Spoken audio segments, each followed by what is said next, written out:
Hello，歡迎大家收睇我哋嘅 YouTube channel。今日咧，我哋好榮幸請到一個嘉賓，亦都係一位專業人士上嚟咧，就同我哋傾偈嘅。咁呢位咧就係遺產規劃學會嘅創辦人，係咪 Cyrus 老師？亦都係咧我嘅良師，亦都係教我遺產規劃嘅老師嚟嘅。咁咧佢教咗我好多嘢，我都喺你身上面學咗好多嘢。咁好多謝你今日咧抽空，知道你好忙嘅，你接受我哋嘅訪問，同我哋傾偈，多謝晒。係，多謝你先 Candy。係啦。係啦，咁我想問咧，Cyrus 老師，你咧創立咗遺產規劃學會啦，我想問下你創立嘅目的係乜嘢啦？即係點解會有咁嘅諗法，同埋係幾時創立㗎？OK， 其實學會咧係23年頭我就開始嘅，咁嗰個目的其實就幾簡單幾直接，因為我睇到香港咧其實一路嗰個人嘅年紀啦，越嚟越邁向一個我哋叫話老人城市。咁其實當一個城市裏邊嘅人有去到30%係去到65歲以上嘅話咧，其實喺遺產規劃上面嘅需要咧係會非常之高。咁當然而家係未到啦，但係其實20年內咧就會到。咁同埋香港人咧一般都係講到嗰個壽命係好長。係試過亦都係話全世界最長。咁所以亦都係引申到咧，年紀大，亦都係好長壽嘅話咧，其實喺呢個遺產規劃上面嗰個需要咧，其實遠比簡簡單單講啦，一個安老咧係更加重要。所以我就會睇到呢個市場上面嘅需求嘅時候咧，我就會去專心去睇下點樣可以喺呢方面為香港嘅市民，甚至係大灣區咧可以做多一點點。我哋成日咧聽到銀髮經濟啦，其實遺產規劃係咪其實都好配合銀髮經濟嘅？嗱，其實一般咧講銀髮經濟咧係好集中喺佢哋嘅消費上面，可以點樣去促進社會嗰個嘅進步啦。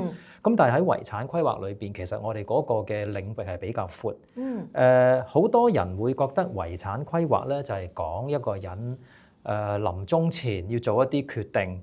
大部分人嘅概念咧係講緊分身家，即係話大家利是，當我嘅資產變成遺產嘅時候，其實係點樣分配咧？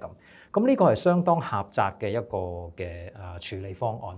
而我去選擇用翻遺產規劃咧，正正就係希望能夠將一個人生去到最尾嗰20-30年呢個人生階段，其實要處理嘅嘢係非常之多。所以所講嘅一般咩分身家啊，呢個財富傳承啊，其實只係一小部分。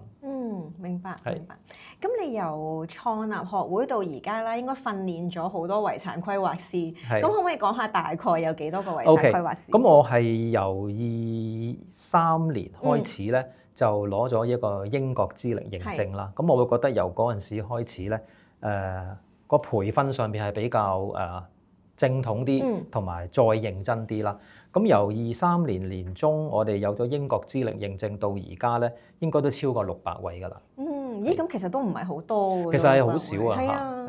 咁會唔會諗住嚟緊再訓練多啲嘅遺產規劃師？因為社會上有咁嘅需要。其實呢個一定嘅。咁其實我嘅心目中咧，即係以我而家嗰個進度啦，希望1年嚟講，大概有400到500個可以做得到嚇。咁所以其實都有一段好長嘅時間先至可以做到我心目中一個數目字嘅。即係專責係做培訓嘅咯，而家你基本上大部分時間係啦。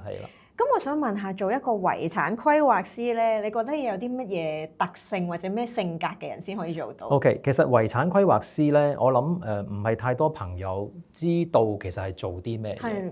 但係我可以講少少，就話喺我呢幾年啦，一路去訓練啲學生啦，或者陪啲學生去見客啊，甚至自己去見客咧，其實我越嚟越體會到咧，遺產規劃呢個嘅工作咧，係一定要有一個可以話係一個我哋叫做 empathy，有一個情理嘅嗰種感覺。因為我哋幫我哋個客人唔係話要推銷佢買啲咩產品，或者推銷啲咩服務俾佢，我哋反而係要同佢傾完咧，佢會睇到原來自己人生最尾呢20-30年，其實會遇到嘅係啲咩嘅問題，甚至係一啲咩嘅風險。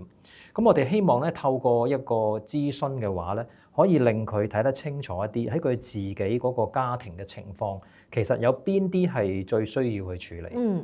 另一方面就係話佢自己對家庭嚟講有啲咩嘅心願，尤其是香港就係對啲仔女啊有啲咩嘅心願係希望可以做得到。咁所以呢方面嘅話咧，其實就唔係話講緊啲銷售嘅嘢啦，係好睇嗰個規劃師能唔能夠進入到嗰個客人嘅生命裏邊，能夠同佢有個交流。咁我哋有咗嗰個基本嘅認識，甚至到有一個嘅信任嘅話咧，我哋先至可以幫佢做到呢個人生裏邊最後但係又最重要嘅一個決定。咁我哋譬如考遺產規劃師或者做遺產規劃師啦，係咪任何職業嘅人都可以做？定係可能某一啲有專業資格嘅人先可以做？即係譬如我哋成日講遺產規劃，好多時都會接觸到律師啦或者醫生啦，會唔會係呢啲專業人士先做遺產規劃師？定係其實唔係嘅？你頭先講嗰啲有嗰種特質嘅人就可以做？OK 嗱，首先遺產規劃師咧，即係如果你去勞工處咧，係冇呢份工嘅，所以冇人會特登請你做遺產規劃師。我開始見到咧，越嚟越多唔同背景嘅專業人士都會加入我哋。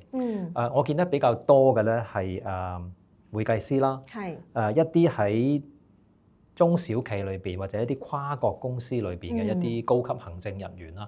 當佢哋去到就嚟退休或者退咗休嘅話咧，其實當我哋去同佢哋傾有關於遺產規劃師嘅時候，佢哋都會睇到嗰個嘅市場係好大啦，同埋佢哋睇到嗰個專業性。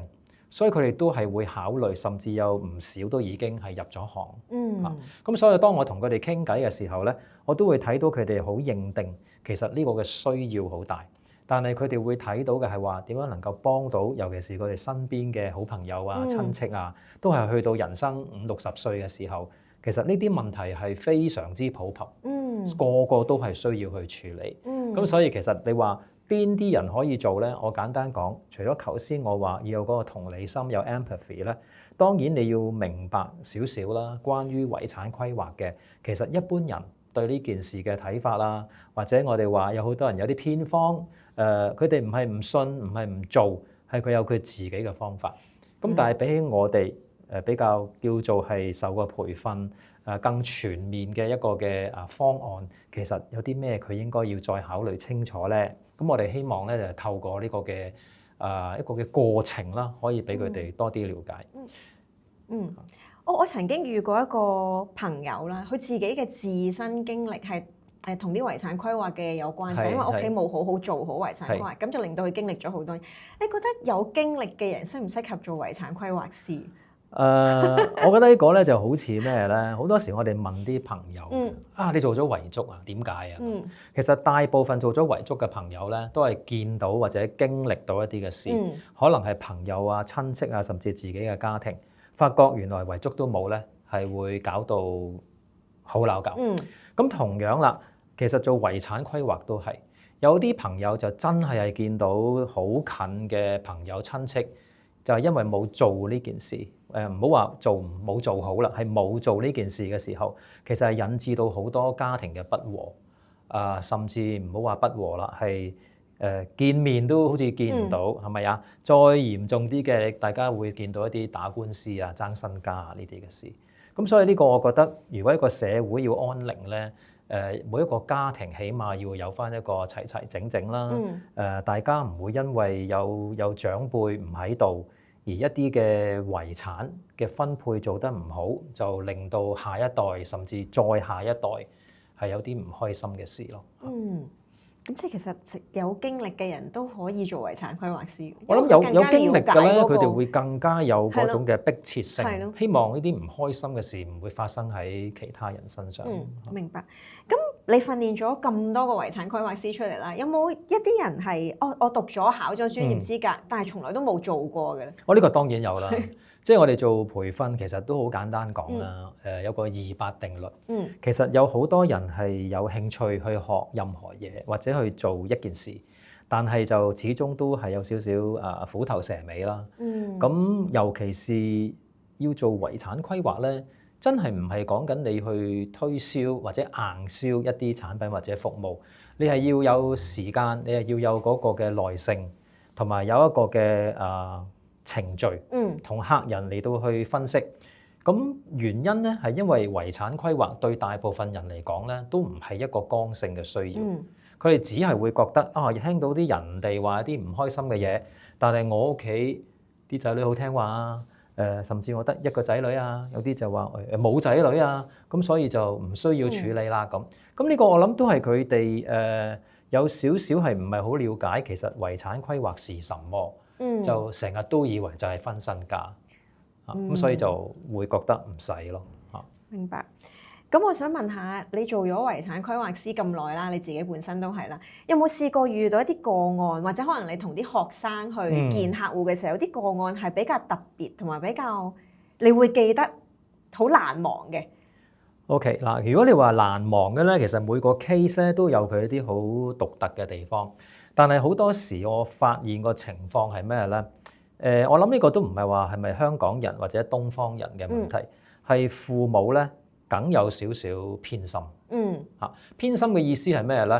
特別錫某一個，或者冇咁錫某一個。咁有啲就係點咧？我哋叫做鋤強扶弱啊。我嗰個咧就最擔心嘅，嗰個讀書最差嘅，嗰個揾錢最唔好嘅，咁就會俾多啲佢。咁你就會令到其餘嗰啲兄弟姊妹咧就會覺得爹哋媽咪唔公平啦。咁所以好多時咧，我哋都會覺得其實冇話啱與錯嘅一個做法，係父母同埋佢哋嘅仔女，即係受益人咧，大家有唔同嘅期望，咁所以就會引致到好多嘅衝突。即係簡單講，最唔生性嗰個阿爸就因為驚佢第日唔知會唔會照顧到自己，就分最多俾佢。咁最生性俾家用最多，阿爸有病啊陪佢睇醫生嗰個就反而分得少喎。因為佢話咩啊？哎呀，你搞得掂啦嘛，咁所以咪照顧多啲個細嘅咯。咁喺佢哋兄弟姊妹嚟講咧，其實會係一個唔係咁開心嘅畫面嚟嘅。咁如果大家啲性格係比較激烈啲嘅話咧，咁就之後就朋友都冇得做㗎啦。呢啲都見唔少㗎，係啊。哇！咁呢啲如果有呢啲情況，你會點樣教佢哋去化解，或者俾啲咩意見佢哋？有陣時咧，好似做社工咁嘅。其實我哋要俾佢哋知道咧，其實父母當你去做一啲嘅決定嘅時候，究竟你個目的係咩嘢？嗱，通常咧，啲父母就冇諗嘅，就係覺得呢啲嘢都一定係要留翻俾佢哋㗎啦。咁如果你話得一個最簡單啦，係咪啊？咁但係如果你超過一個嘅話咧，通常都出現問題。咁我諗你都會聽過好多客人就係會講咧，就係話我好公平，乜嘢都分一半俾佢哋。咁呢個係一個好理想嘅一個講法啦。其實世界上咧，我諗除咗錢你係可以平分之外咧，好多嘅東西都係不可以平分。講最多出現問題嘅就係咩咧？就係香港嘅物業啦。係咪好多父母都係話當我哋兩個百年歸老啦，咁啊將間樓留俾你哋兩兄弟啦咁。咁其實呢個咧就係我哋所講香港獨有嘅一個好大嘅問題。因為香港嘅樓實在係太貴啦，即係一個普通人嚟講，能夠有能力俾首期去供一間樓咧，都唔係一件咁易嘅事。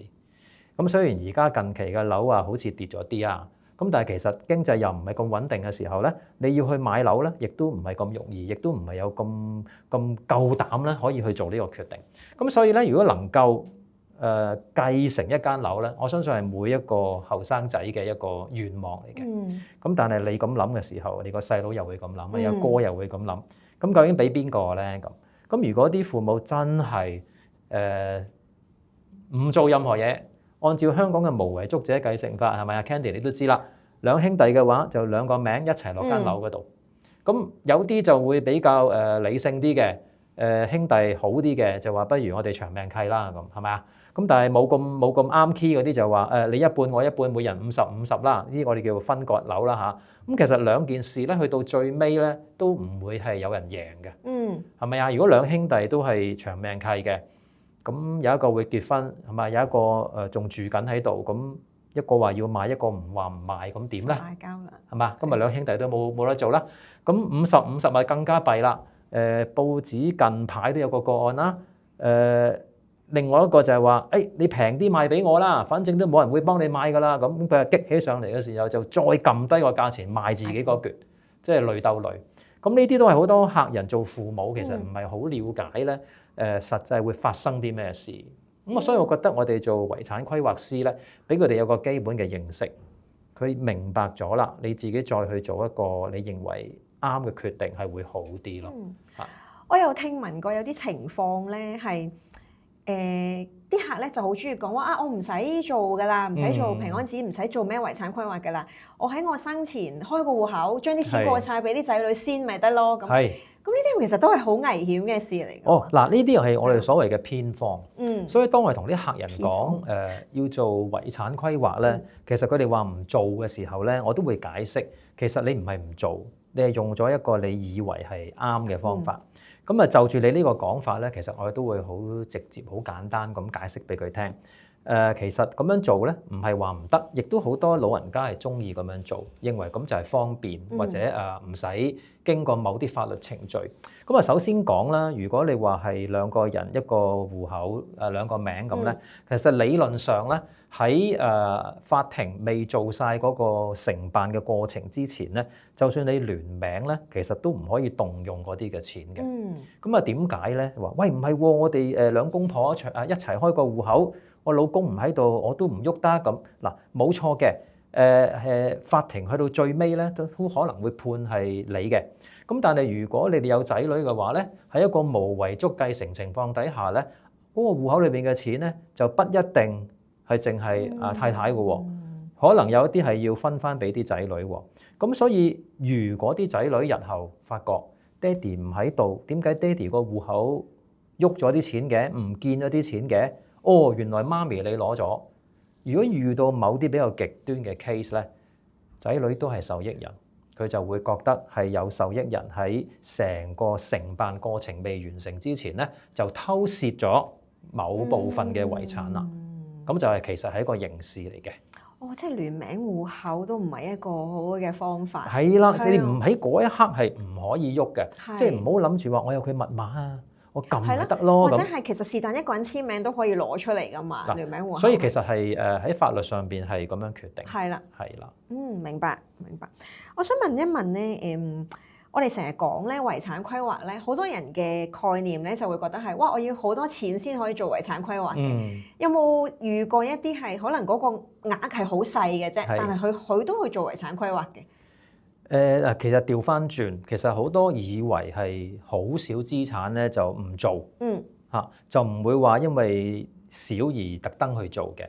咁我哋見到個情況，其實就話佢哋忽略咗咧。其實你認為好少，其實對於啲受益人嚟講咧，可能佢哋嚟講係覺得好大嘅。即係哪怕你係話幾十萬都好啦，其實對好多人嚟講，可能係一個天文數字。